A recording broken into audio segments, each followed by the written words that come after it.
Rapidement, nous allons aller avec le deuxième sujet. Nous parlons de cumul de fonctions des agents de l'État dans l'administration guinéenne. Il faut rappeler pour vous, chers auditeurs et téléspectateurs, le 3 août dernier, le ministre de la fonction publique et du travail, Julien Yombouno, et monsieur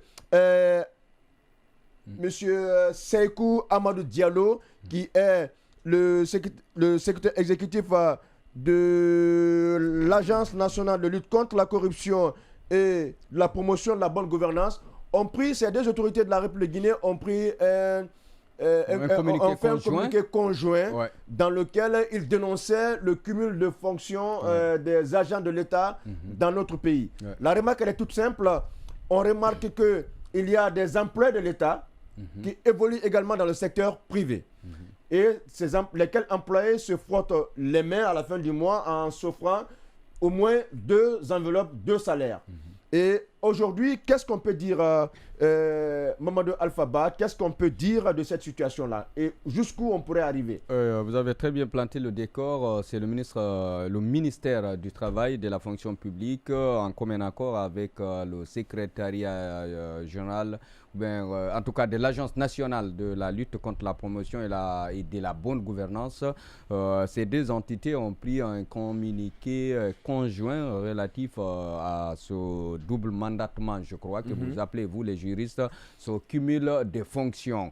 Et ce communiqué dit quoi? Qu'après le pré-recensement des agents ou bien des fonctionnaires, des agents publics, le constat révèle qu'il y a des fonctionnaires, il y a des agents publics qui cumulent les fonctions. Certains travaillent non seulement à la fonction publique et en même temps dans le mix ou bien dans des entreprises privées. Mais qu'à cela ne tienne, ces mêmes agents de l'État viennent à la fin du mois pour prendre encore un salaire au compte du ministère, au compte de l'État, au compte du ministère de la fonction publique.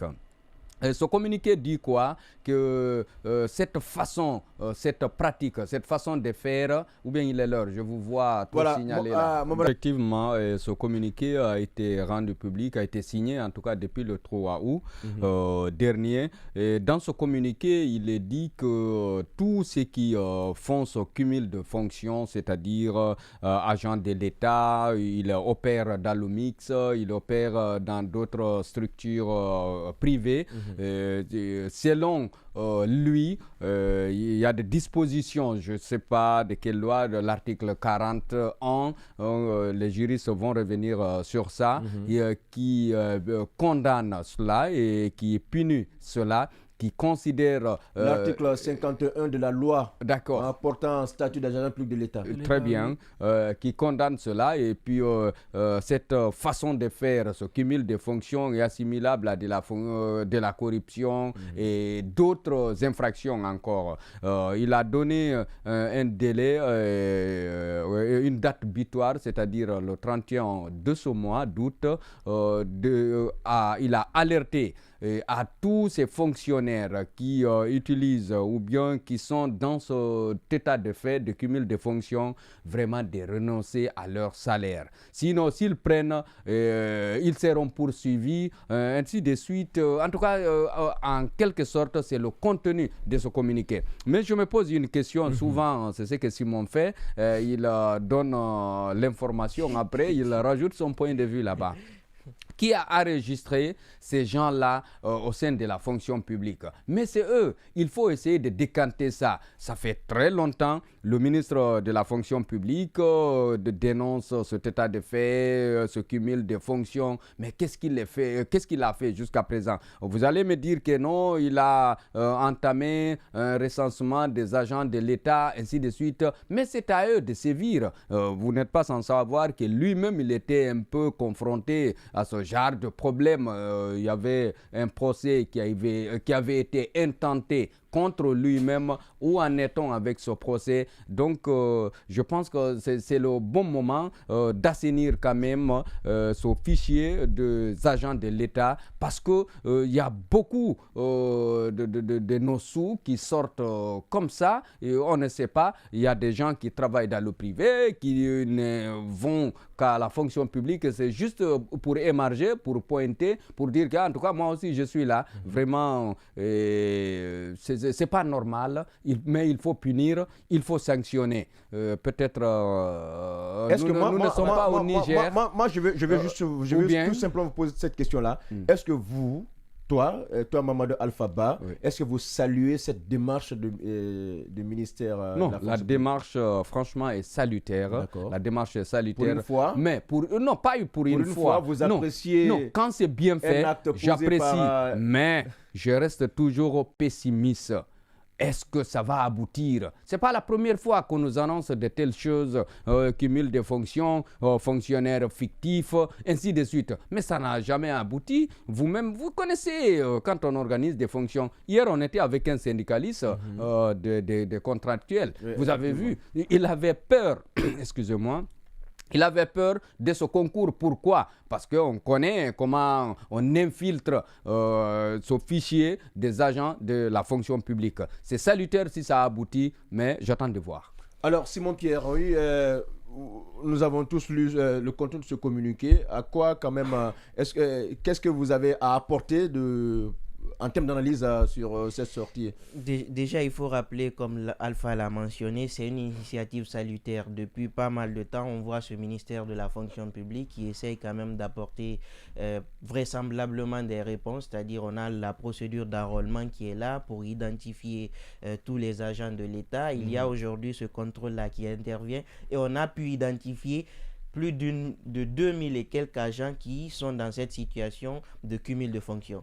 Alors aujourd'hui, c'est plus qu'une réalité parce qu'il y a des agents aujourd'hui qui perçoivent des salaires qui ne sont même pas en Guinée, qui sont à l'étranger.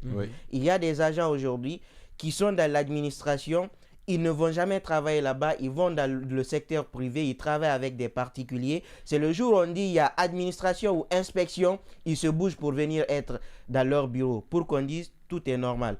Le cas précis, c'est surtout les universités. Vous avez des départements où les directeurs de programme s'absentent pour 3, 4, 5 mois, on ne les voit pas. Ils viennent une fois là-bas, après ils revont. C'est-à-dire un directeur de programme qui est chargé de veiller sur un programme universitaire d'un département qui n'est pas là. Il travaille dans le secteur privé. Et quand on dit inspection, il court pour venir se pointer pour qu'on dise il est là, il travaille normalement. C'est une fraude, il faut le dire. Ce n'est pas le seul cas. Vous avez des exemples, même dans les ministères. Les gens ne vont pas travailler. Ils sont déjà, c'est-à-dire dans le secteur privé. Ils vont vous sortir l'excuse de dire « Ah, l'État ne paye pas bien, on ne peut pas se contenter d'un seul salaire. Si tu te contentes de ça, tu ne peux pas construire, tu ne peux pas faire ça. » En même temps, il y a des gens qui sont sans emploi. Il y a des gens qui cherchent à avoir le minimum qu'eux, ils sont en train de lécher. Aujourd'hui, on ne peut pas excuser le fait de ne pas avoir un bon salaire par un cumul de fonctions. Vous êtes payé par l'État pour ce travail. Si vous ne le faites pas, mais cherchez autre chose à faire. Mais vous ne pouvez pas estimer aujourd'hui que vous êtes agent public de l'État, mais vous percevez un salaire pour un travail que vous ne faites pas. Au-delà même de l'aspect corruption, aspect moral, psychologiquement, tu perçois quelque chose, tu fais rien. Est-ce que normalement ça va? Je trouve que la démarche du ministre de la fonction publique et de cette agence nationale-là est une démarche salutaire. Le fait de leur accorder un ultimatum, moi je me dis même c'est une faveur parce qu'ils ont perçu cet argent-là depuis des années. On ne devrait même pas attendre la fin de ce mois. Depuis qu'ils ont découvert, ils allaient dire dans 10 jours, si vous ne revenez pas, vous déclarez et puis vous renoncez à votre salaire, on va faire ceci contre vous. Déjà, c'est une infraction. Moi, je veux bien dire, aujourd'hui, les procureurs, ils sont assis. Ce qu'il faut dire, il y a ce qu'on appelle les fauteurs de troubles. C'est-à-dire il y a des délinquants dans la société, des habillés en cravate, en costard. Permets que je termine. Tu vas me dire il n'y a pas de justice. Mais aujourd'hui, il faut qu'on dise tout le temps pour qu'ils se rendent compte qu'on peut bien aller au-delà de ça, au-delà de dénoncer tout le temps. C'est une infraction. Ils ont perçu des montants injustement dus, c'est-à-dire ils n'ont pas travaillé pour avoir ces sommes-là. Ils sont agents de l'État, mais toutes ces sommes-là, s'il devrait rétrocéder ces sommes à l'État, aujourd'hui on aurait fini avec les routes, aujourd'hui on aurait fini avec beaucoup d'infrastructures.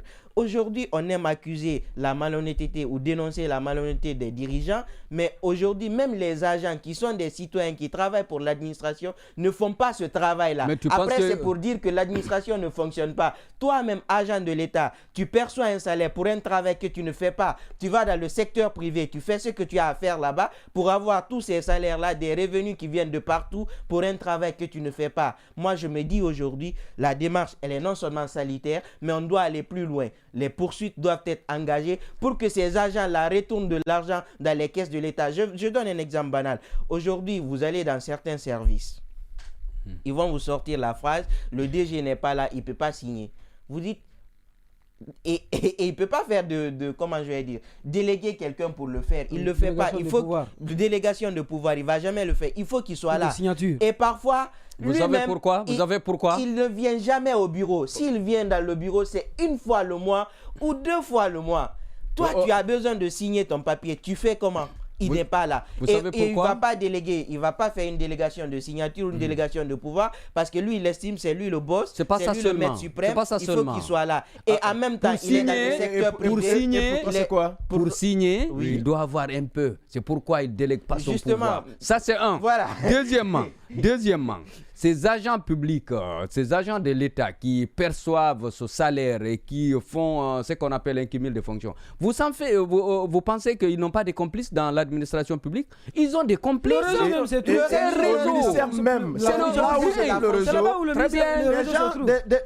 Ces personnes sont affectées par exemple à l'intérieur. Je prends le cas des enseignants. Ils sont affectés à l'intérieur comme enseignants. Ils doivent être en situation de classe. Ils n'y sont pas. Ils sont tous à Conakry. Et quand c'est le moment des inspections, ils s'y rendent en complicité avec les directeurs préfectoraux, les directeurs régionaux de l'éducation, préfecteurs de l'éducation, les DPS, les DSE, ainsi de suite. Ils sont en complicité avec ces gens-là. Et quand ils doivent avoir inspection, ils s'y rendent, ils sont présents. Mais ils ont toujours leur bulletin de salaire. Ils ont tout était normal. Ils gagnent une quote-part, cher Simon. Ils gagnent une quote-part, ces complices-là. C'est pourquoi c'est tout un réseau qu'il faut démanteler. Le réseau-là, on ne peut pas démanteler j'aurais bien aimé être dans la peau de procureur. En fait, ce sont des situations comme ça qui doivent interpeller. Parce qu'aujourd'hui, si on veut bien sûr se démarquer, faire bien son travail, moi je me dis, un procureur qui veut que toute la Guinée parle de lui, c'est sur ces terrains-là il faut aller. Je prie Dieu qu'il te fasse procureur. Il faut prendre ces... Toi-même tu seras mouillé. Je prie Dieu que tu sois même procureur général. Procureur général même de la cour d'appel de Conakry. Toi-même tu seras mouillé dedans. Non mais je ne me prête pas des intentions. Ne me prête pas des intentions. On retiendra toujours votre discours dans les archives de Djouma. Et c'est enregistré, je sais de quoi je parle. Donc je veux dire aujourd'hui, le procureur, il doit aller au-delà. Pour se démarquer aujourd'hui, ce sont des terrains sur lesquels on va vous entendre et vous pouvez aussi devenir ministre de la Justice comme Charles White l'a fait. Aujourd'hui, ce qu'il faut rappeler et pointer du doigt surtout, c'est que ces agents-là, ils sont en col blanc, assis confortablement. Pour eux, c'est un circuit, c'est normal. Ils vont recevoir de l'argent à la fin du mois, alors que les autres sont là, ils font parfois du travail pour lequel ils ne sont même pas payés. D'accord. Alors, le civisme, c'est pas seulement la conformité, de vivre conformément aux lois de la République, mais c'est aussi participer au développement de sa collectivité. Justement. Cette participation passe aussi par le respect de travail. Alors, Diane, moi, je vais vous poser une question. Est-ce que cette situation de cumul de fonctions, d'être à la fois dans l'administration publique et dans le secteur privé, n'est pas aussi due à cette pléthore des agents publics dans les départements ministériels? Parce que c'est une remarque fondamentale. Vous allez dans les départements, vous trouvez des gens qui sont engagés, qu'ils soient fonctionnaires ou contracteurs de l'État, mais qui n'ont même pas de place, qui n'ont pas de bureau. Est-ce que cette situation aussi ne prête pas un peu le flanc à se livrer à ce genre de comportement gagné? Bon, d'une manière, ça peut être une raison, mais c'est une raison également aussi qui ne justifie pas cela. Et parce qu'à la limite, il s'agit d'une infraction. Lorsque vous percevez donc, une somme d'argent sans contrepartie donc, du travail pour lequel vous avez été recruté, ça tombe sous le délit de ce qu'on appelle l'infraction d'enrichissement illicite. Donc, surtout lorsqu'il s'agit d'un agent public, par exemple. Donc, moi, je pense bien que Simon avait révélé cela. Le ministre, il a été docile, il a été indulgent, il devrait aller au-delà de ça, parce que des citoyens, oui, des individus... Non, Ghané, excuse-moi de t'interrompre. Je suis entièrement d'accord sur ce développement que vous êtes en train de faire. Je repose bien ma question. Est-ce que cette pléthore, le fait de ne pas réunir les conditions de travail pour les agents publics dans l'administration publique ne les oblige pas, parce que quand on fait la comparaison quand même, les conditions de travail dans le privé sont plus reluisantes que dans le public.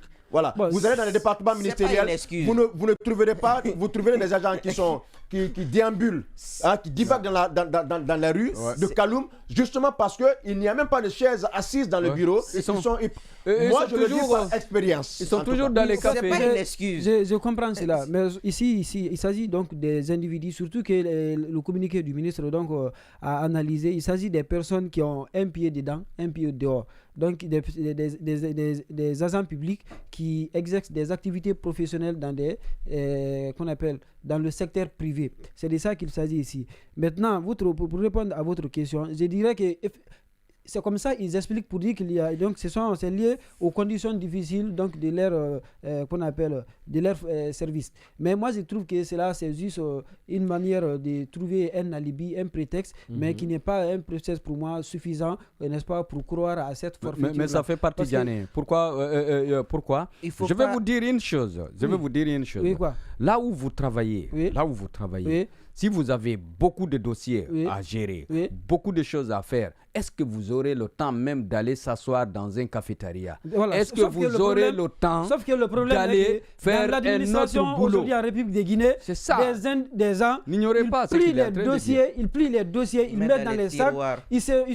Ils sont beaucoup plus soucieux de ce qu'ils veulent faire dans les administrations privées que le service pour lequel ils ont été recrutés. Ils ne viennent même pas là-bas. Vous pouvez voir des citoyens, des usagers des services publics qui viennent tôt le matin à 8h, plus tard à 8h. On vous dit de venir à 8h. Vous venez, vous restez, le directeur ou bien soit l'agent n'arrive qu'à 13h ou bien à 14h. Pourquoi? Il passe dans d'autres services, il vague à ses affaires personnelles au lieu de se soucier de cela. Vous savez pourquoi?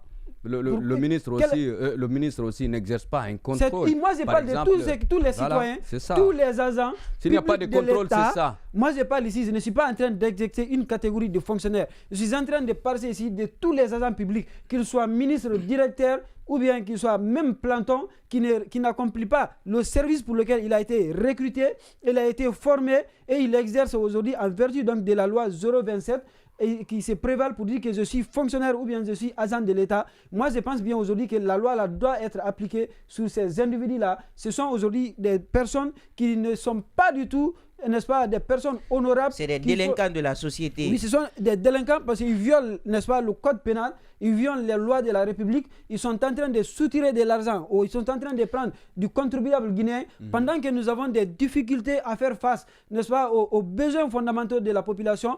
C'est combien d'années? Il y a eu les recensements ont révélé ici combien de cas.